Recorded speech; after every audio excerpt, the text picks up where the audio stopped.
अपने पराए। घर की लड़ाइयाँ कितनी भी हो, लेकिन ये भी सच है कि किसी पर कोई आपत्ति हो तो अपना ही परिवार साथ देता है। भैया, मेरे पीछे पुलिस लगी है, प्लीज मुझे बचा लो। रवि और राज दो भाई, लेकिन दोनों में कभी नहीं पटी। अरे क्या हुआ छोटे, क्या कर दिया तूने? अरे कुछ नहीं भैया, मेरा दोस्त है ना राजू, वो मुझे लेकर बैंक गया था। मुझे नहीं पता भैया कि वो वहाँ बैंक लूटने जा रहा है। मैं उसके साथ बैंक में घुसते ही सीसीटीवी कैमरे में दिख गया हूँ। अब पुलिस मुझे ढूंढ रही है भैया, मुझे बचा लो। राज कुछ सोचता है, फिर कहता है, ओके, तुम यहीं रुको, मेरा एक दोस्त पुलिस में है, मैं बात करता हूँ। तभी वहां रवि की बीवी राज की बीवी के साथ आ जाती है। तुम लोगों के घर जब तक पुलिस का आना जाना है, बच्चों को यहीं छोड़ दो, उन पर असर ठीक नहीं पड़ेगा। तभी वहां पुलिस आ जाती है। चलो चलो, कौन है रवि, थाने चलो। मैंने कुछ नहीं किया, मुझे कुछ नहीं पता। अरे वो तो पुलिस स्टेशन चलकर ही पता चलेगा कि कुछ पता है कि नहीं, चलो। कहानी का फ्लैशबैक।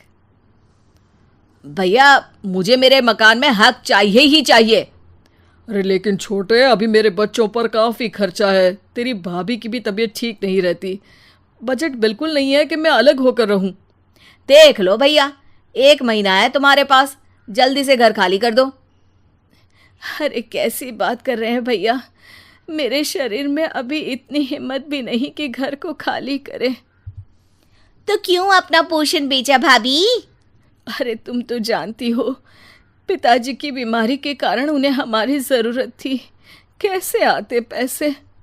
ससुर जी तो बूढ़े थे भाभी, उनकी बीमारी में भी पैसे लगाना कौन सा अकल का काम था। तो क्या पिताजी को मैं मरने के लिए छोड़ देता?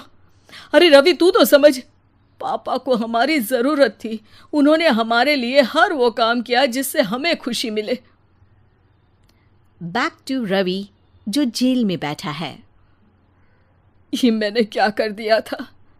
मैं ना पिता का हुआ ना ही भैया का, मेरे साथ जो हो रहा है ठीक ही हो रहा है। तभी वहां पुलिस वाला आता है। रवि, तुमसे कोई मिलने आया है। भाभी, आप यहाँ क्यों आई? पुलिस स्टेशन है ये भाभी। भैया, आपकी जगह मेरा भाई होता तो क्या मैं नहीं आती?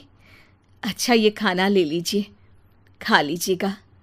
आपके भैया लगे हैं वकीलों और पुलिस वालों से बात करने में, डरने की कोई बात नहीं, जब आपने गुनाह किया ही नहीं तो सज़ा भी नहीं मिलेगी। रवि भाभी को देखकर रोने लगता है। घर में साक्षी चुपचाप बैठी होती है कि तभी सोनम कहती है, अरे साक्षी, क्या हुआ, परेशान क्यों हो रही हो? भाभी, अभी अभी पुलिस स्टेशन से खबर आई है, इन्हें बड़े जेल में शिफ्ट किया जा रहा है, मैं क्या करूंगी भाभी? रो मत, हम अच्छे से अच्छा वकील करेंगे। लेकिन उसमें तो बड़े पैसे लगेंगे दीदी, हम इतना पैसा कहाँ से लाएंगे? अरे क्यों, ये मकान है ना, और मेरे कुछ गहने भी हैं। साक्षी की आंखों में पानी आ जाता है। पर दीदी, ये तो आप और भैया की मेहनत की कमाई है। पापा के बाद भी तो हम लोगों का सब खत्म हो गया था, पापा को तो बचा नहीं पाए, लेकिन भैया को ज़रूर बचा लेंगे, और भगवान चाहेंगे ना तो दोनों भाई मिलकर इससे भी बड़ा मकान खड़ा कर लेंगे। साक्षी। थोड़ी देर में राज वहाँ आता है। सोनम सही कह रही है साक्षी, पैसों की कमी के कारण किसी भी बेगुनाह को सज़ा नहीं मिलती। राज एक अच्छा सा वकील करता है। सोनम और साक्षी बचाए पैसे और अपने गहनों को बेचकर रवि का केस लड़ते हैं और जल्द ही रवि जेल से बाहर आ जाता है। रवि राज को गले लगाकर कहता है, भैया मुझे माफ़ कर दो, मुझे साक्षी ने सब कुछ बताया है। भैया, आपने मुझ पर विश्वास किया, मेरे लिए दिन रात मेहनत की, भाभी ने अपने गहने तक बेच दिए। भैया, आपने तो पापा के लिए भी पैसे नहीं देखे, लेकिन मैं बहुत ही सेल्फिश निकला। भैया, एक आखिरी बार मुझे माफ़ कर दो, मैं शर्मिंदा हूँ।